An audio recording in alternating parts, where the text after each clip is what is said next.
अध्यक्ष महोदय, आदमपुर उपचुनाव से पहले मंडी आदमपुर बाईपास से बस स्टैंड रोड के निर्माण के लिए जब हमने एचएसवीपी के अधिकारियों से बात की तो हमें बताया गया था कि एचएसवीपी की कुछ सड़कें पीडब्ल्यूडी बीएनआर विभाग को दे रखी हैं, जिनमें मंडी आदमपुर बाईपास से बस स्टैंड चौक की सड़क, बीडीपीओ ऑफिस से हनुमान मंदिर की सड़क भी शामिल है। बल्कि हनुमान मंदिर की सड़क आपके विभाग द्वारा हाल ही में बनाई भी गई थी। जवाब में आपने लिखा है कि ये सड़क एचएसवीपी के पास है, वो कह रहे हैं कि सड़क आपके पास है। तो आप दोनों के बीच के जो असमंजस है, इसके कारण आदमपुर के आम जनमानस को बहुत ही भारी नुकसान झेलना पड़ रहा है। मेरी आपसे प्रार्थना है कि इस कंफ्यूजन को सुलझाया जाए और यदि ये सड़क एचएसवीपी के पास है भी तो भी इसको बीएनआर के अंदर लाकर इसका निर्माण किया जाए, क्योंकि आपके पास बजट भी ज्यादा है। साथ ही मंडी आदमपुर से सदलपुर रोड, मंडी आदमपुर से काबरेल वाया सीसवाल रोड, हिसार से बगला घुड़सार रोड के निर्माण के जवाब में आपने लिखा है कि ये वर्तमान में आपके विभाग के विचाराधीन नहीं है। मेरी आपसे प्रार्थना है कि गंभीरता के साथ और तुरंत प्रभाव के साथ इन सड़कों पर विचार किया जाए, क्योंकि ये हमारे हल्के की सबसे मुख्य और सबसे महत्वपूर्ण मार्गों में से हैं।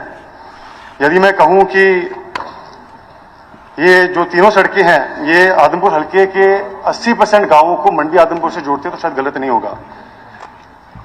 रोजाना हजारों की संख्या में यहाँ पर आम जनमानस यात्रा करते हैं, लेकिन दुर्भाग्यपूर्ण यहाँ पर खड्डे ज्यादा और सड़क कम है। तो मेरी आपसे प्रार्थना है और सवाल भी है कि इन सभी मार्गों का निर्माण कार्य कब शुरू होगा, इनका एडमिनिस्ट्रेटिव अप्रूवल सरकार द्वारा कब तक मिल पाएगा।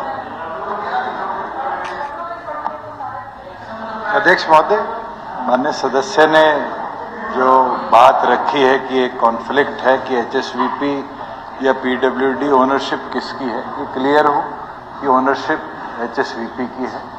जिस दिन हमें हैंडओवर कर दी जाएगी हम उसको टेकअप करेंगे। दूसरी चीज, जहां आपने ये एक एलसी 113C के ऊपर बात की, वहां राइट ऑफ वे नहीं है, ब्रिज बनाया जा नहीं सकता। जहां आपके बरवाड़ा से लेकर और भादरा तक वाया अग्रवा आदमपुर ये जो सड़क का है, इसको हमने 2 बार गवर्नमेंट ऑफ इंडिया को भी दिया कि 3 नेशनल हाईवेज का कनेक्शन है, एनएच इसको टेकअप करे। उसके बाद उनका रिप्लाई नहीं आया, तो फेज्ड मैनर में पहला फेज हमने बरवाड़ा से लेकर अग्रवा तक इसको वाइडन करने का काम किया है, और आपका जो अब अग्रवा से लेकर आदमपुर का है ये अंडर कंसिडरेशन है। इसमें राइट ऑफ वे अगर हमारे पास पूरा रहेगा तो इसको भी आगे 4 लेन हम टेकअप करेंगे। जहां छोटे रस्तों की बातें हैं, ये रास्ते कई मार्केटिंग बोर्ड के भी हैं और कई पीडब्ल्यूडी के, और प्रत्येक रास्ता आज के दिन या तो डिफेक्ट लायबिलिटी पीरियड के अंदर है, और डिफेक्ट लायबिलिटी पीरियड के जो बाहर थे वो एमएलए प्रायोरिटी लिस्ट के अंदर 25 करोड़ रुपया हर विधायक की कॉन्स्टिट्यूएंसी में हमने लगाया गया है, जिसमें अधिकतम टेंडर्स जो हैं वो हरियाणा इंजीनियरिंग वर्क्स पोर्टल के माध्यम से फ्लोट हो चुके, और मॉनसून के तुरंत बाद उन पे काम चला जाए। प्रायोरिटी के हिसाब से अगर आप ये सोचें कि फंड्स बहुत ज्यादा हैं, तो मैं माननीय सदस्य को बताना चाहूंगा, स्टेट का अपना एक डैशबोर्ड है। एनएचएआई तो बॉन्ड और इस तरीके से फंड्स इकट्ठा कर लेती है, हमें स्टेट हेड से पैसा मिलता है, और इस बार 3200 और 3400 करोड़ के बीच में रोड इंफ्रास्ट्रक्चर फंड्स था, जिसमें से 2400 करोड़ रुपया तो सिर्फ एमएलए 25 करोड़ प्रायोरिटी में हमने लगाया है। 700 करोड़ रुपया हमने गवर्नमेंट ऑफ इंडिया को एनएचएआई को देने का काम किया है, और उसके साथ साथ जो मेजर रोड डेवलपमेंट वर्क्स हैं उसके ऊपर हम प्रायोरिटी के साथ काम कर रहे हैं। जो भी माननीय सदस्य ने बात रखी है इंटरनल रोड्स की, अगले साल के बजट के अंदर हम प्रयास करेंगे कि उनको हम क्रांति चौक रेलवे फाटक नंबर 113C पर जो अंडरपास का निर्माण होना है, उसके जवाब में भी आपका जवाब आया था कि ये आपके विचाराधीन नहीं है।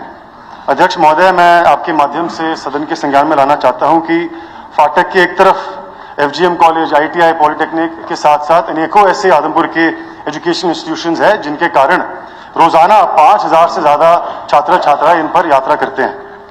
इसके साथ साथ फाटक के एक तरफ दुकान है तो दूसरी तरफ लोगों के घर हैं। ये सरकार का दायित्व बनता है कि हम लोगों को सुविधा प्रदान करें, उनको कंफर्ट प्रदान करें। इस विषय में मैंने माननीय रेल मंत्री को भी चिट्ठी लिखी थी और बहुत ही लंबित मांग आदमपुर वासियों की रही है। तो मेरी आपसे इसके लिए भी प्रार्थना है और सवाल है कि जो फाटक पर अंडरपास बनना है, इसका निर्माण कार्य कब शुरू हो सकता है? धन्यवाद। महोदय, माननीय सदस्य ने जो क्रांति चौक की बात करी, ये एक प्रोजेक्ट है जो अभी तक टेकअप नहीं किया गया। और माननीय सदस्य ने ये नहीं बताया कि 3 फाटक जो और थे आदमपुर के, उनको हमने रेलवे ओवरब्रिज के माध्यम से कनेक्टिविटी बेहतर करी।